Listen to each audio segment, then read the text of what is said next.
Hey, welcome to the briefing, and what I'm going to cover with you today is this. When everything feels urgent, leaders pick the wrong focus. I want to talk about focus today because focus is one of those leadership words that sounds simple until the work starts getting loud. It is easy to say, stay focused. It is harder when the day gives you 6 things that all look important. 3 people who all need answers, a customer issue that cannot wait, a number that is moving the wrong direction, and a senior leader who wants to know what you are doing about it. That is where focus stops being a nice idea and becomes an operating decision. And I have learned this one through repetition, not from reading a clean definition somewhere, but from watching what happens when attention gets spread too thin. You can work hard and still lose control. You can care about every issue and still pick the wrong one to drive first.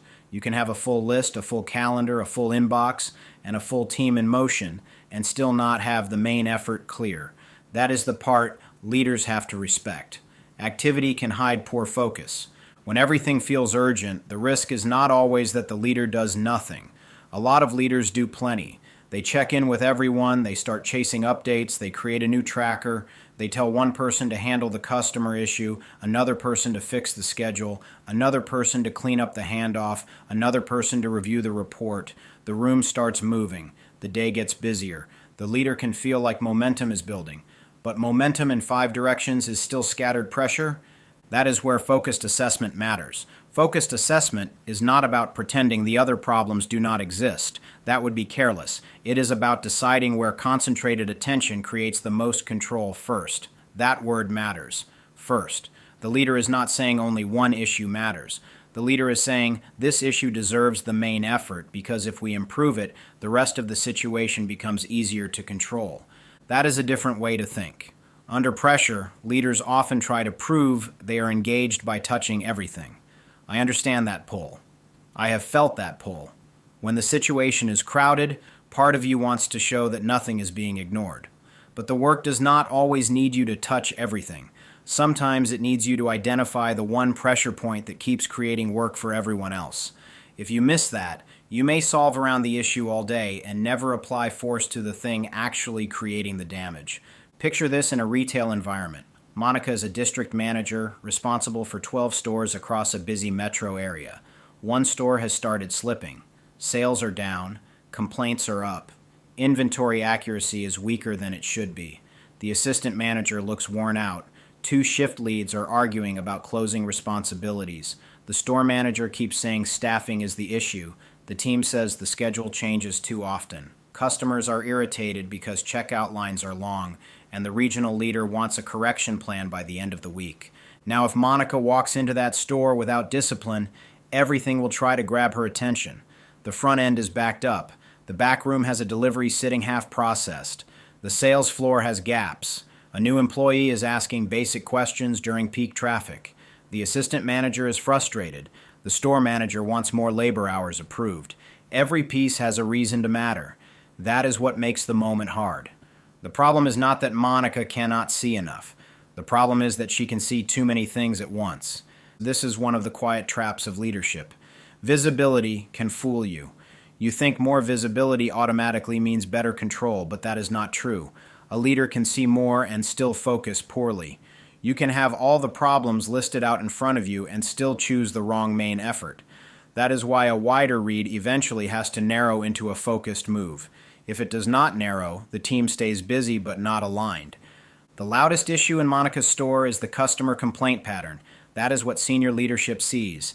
That is what damages reviews. That is what makes the store look unstable from the outside. Customers are waiting too long, so the obvious response is to push faster checkout. Move more people to registers. Tell the team to respond with urgency. Remind the store manager that customer wait time cannot keep slipping. That response may help for a few hours. It may even be necessary in the moment. But Monica has to ask a better question. Is checkout the driver, or is checkout where the driver is showing up? That question keeps her from getting pulled into the loud issue too early. Loud does not always mean central. Loud means visible. Loud means emotionally expensive. Loud means somebody is noticing. But the leader still has to determine whether the loud issue is producing the friction, or whether it is receiving the friction from somewhere else. That is where focus gets sharper.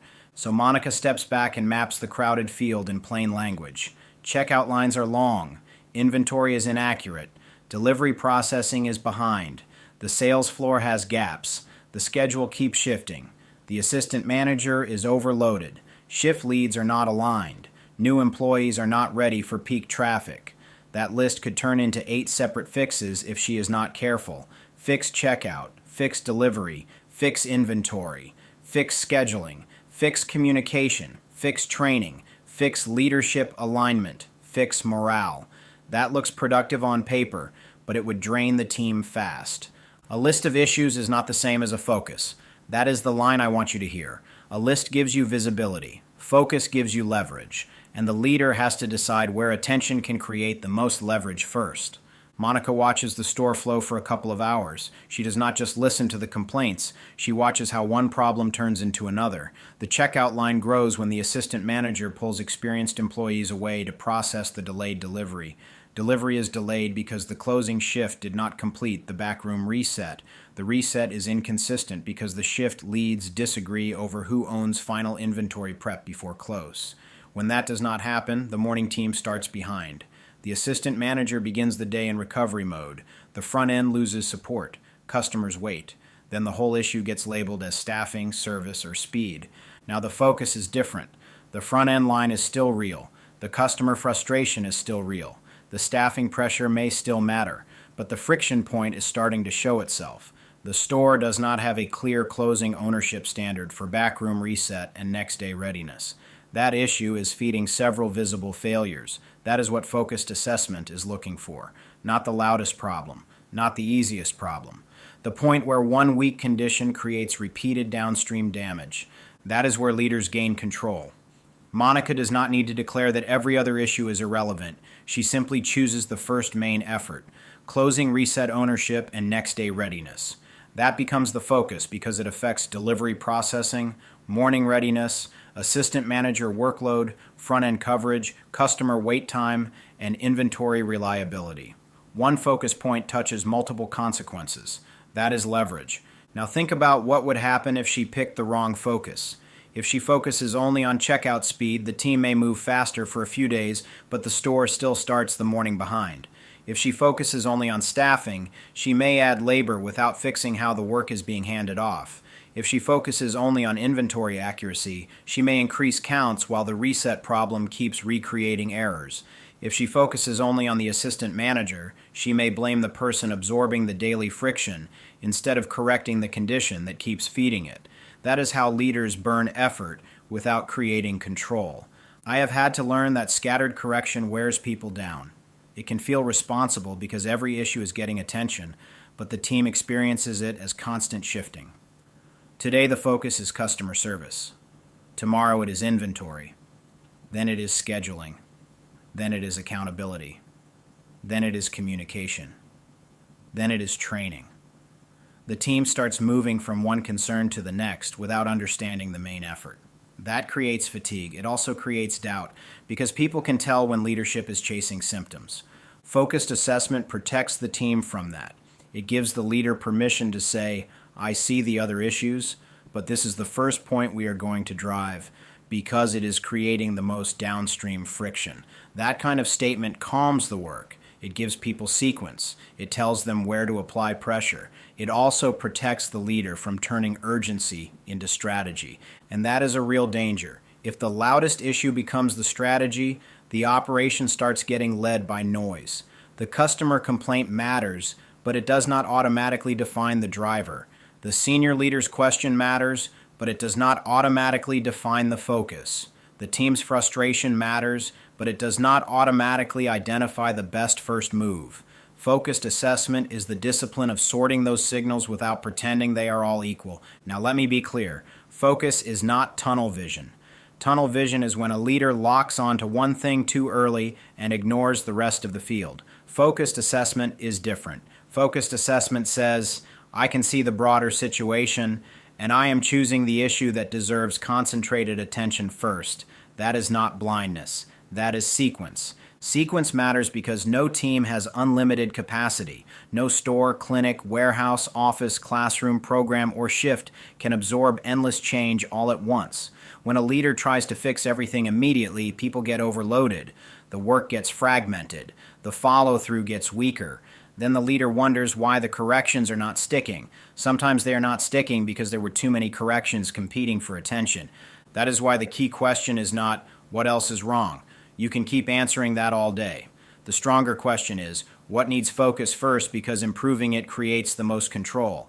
That question forces the leader to look for leverage. It moves the mind away from the most emotional signal and toward the most useful point of pressure. In Monica's case, the first focus becomes closing reset ownership. That does not sound as dramatic as customer complaints. It may not be the thing senior leadership asked about first. It may not be the loudest pain point, but it is the weak condition feeding the morning recovery cycle. If the store closes clean, the next day starts better. If the next day starts better, delivery processing improves. If delivery processing improves, the assistant manager stops pulling experienced people from the front end. If the front end holds support, customers wait less. If customers wait less, complaint pressure reduces. That is how the focus creates control beyond itself. That is the power of a good focus. It does not just solve one thing. It reduces pressure in connected areas. That is why the best focus is often the issue that makes several other problems easier to manage. It may not be glamorous. It may not be the loudest. It may not be the thing people emotionally want to talk about first. But it is the place where concentrated effort produces the strongest return. Now I want you to think about your own environment. Where's the attention getting scattered right now? What issues keep pulling people in different directions? What are you tracking, discussing, correcting, and revisiting again and again? Is the team actually solving the driver, or are they spending the day recovering from it? That distinction matters. If the team keeps rescuing, recovering, explaining, apologizing, reworking, and working around the same type of issue, you may not have a people problem first. You may have a focus problem. The team may be working hard against the wrong main effort, and when that happens, pushing harder does not fix the issue. It just exhausts people faster. There are warning signs. If every issue is being treated as equally urgent, focus is probably weak. If the loudest complaint keeps pulling resources away from the deeper friction point, focus is probably weak. If meetings increase, but clarity does not, focus is probably weak. If the same issue appears under different names, focus is probably weak. A scheduling problem becomes a staffing problem. A staffing problem becomes a service problem. A service problem becomes a morale problem. The label changes, but the driver remains untouched. That is where leaders have to slow down just enough to choose the main effort. Not slow down in a passive way. Slow down in a command way. The kind of pause that says we are not going to chase every signal with equal force. We are going to identify what is creating the most repeated friction, then we are going to put disciplined pressure there first. Focused assessment is especially important for frontline leaders because frontline work rarely gives you one clean issue at a time. You get the customer complaint and the staffing gap. You get the missed handoff and the senior leader request. You get the team conflict and the operational deadline. You get the visible miss and the hidden condition underneath it. If you try to treat all of that as one giant equal priority mess, the loudest issue will start making decisions for you. And I have seen how that plays out. The leader starts reacting to whatever is currently on fire. The team starts waiting to see which fire gets named next. The day becomes a series of recoveries. Nobody is lazy. Nobody is sitting around doing nothing. But the operation still feels unstable because the main effort keeps changing. That is not a workload problem by itself. That is a focus problem. So here is the practical recognition move. When the situation feels overloaded, start by naming the visible issues. Keep it plain. Customer complaints, late delivery, weak inventory accuracy, schedule changes, leadership conflict, training gaps, dropped numbers. Do not solve yet. Just name what is showing up. Then separate noise from friction. Noise grabs attention. Friction slows the operation. Noise can be loud for a moment. Friction keeps making people recover from the same condition. After that, look for the repeating driver. What keeps showing up underneath the visible issues? Is it unclear ownership, bad sequencing, a resource conflict, a missing standard, a weak handoff, a timing issue, a decision that keeps getting postponed? That is where focus begins to form. Then choose one first focus. Not 3, not 5. 1. Ask, if we improve this first, What other issues become easier to control? That question is practical. It forces the leader to choose leverage over noise. It also protects the team from scattered correction, because once the first focus is selected, the leader has to hold it long enough to learn. A focus that changes every hour is not focus. If the chosen point reduces pressure in connected areas, keep applying effort there. If it does not, adjust the read. Focused assessment is disciplined concentration. It is not stubbornness. That last part matters. Focus does not mean you refuse to adapt. If Monica chooses closing reset ownership and nothing improves, she should reassess. Maybe the real driver is somewhere else. Maybe the store manager is not reinforcing the standard. Maybe the schedule is misaligned with delivery timing. Maybe the training gap is bigger than expected. A focused leader is not a rigid leader. A focused leader applies pressure, watches the effect, and adjusts based on what the operation gives back. That is leadership under crowded conditions. Not chasing everything. Not ignoring everything else. Choosing what deserves the main effort, then watching whether that effort creates control. So let's bring it back. When everything feels urgent, do not let urgency choose the target. Urgency will usually point at the loudest issue, the most emotional issue, or the issue with the most visible pain. Those issues may matter, but they may not be the best first focus. The leader's job is to read the field, find the friction, and decide where attention creates the most control first. The store had many problems. That was true. Customer wait time mattered. Inventory mattered. Staffing mattered. Leadership alignment mattered. Training mattered. But treating them all as equal would have weakened the correction. Monica needed the point creating the widest downstream friction. Once she found it, the action became clearer. That is the lesson. The goal is not to fix less. The goal is to fix first what creates the most control. Pressure will always create noise. Leadership has to create focus. Not every issue deserves equal attention. Not every signal deserves the same response. Not every complaint identifies the driver. So this week, pick one situation that feels overloaded. Write down the visible issues. Name the loudest issue. Identify the repeating friction point. Then choose the first focus. Do not overbuild it. Do not chase every signal. Find the pressure point that matters most. Read the field. Find the friction.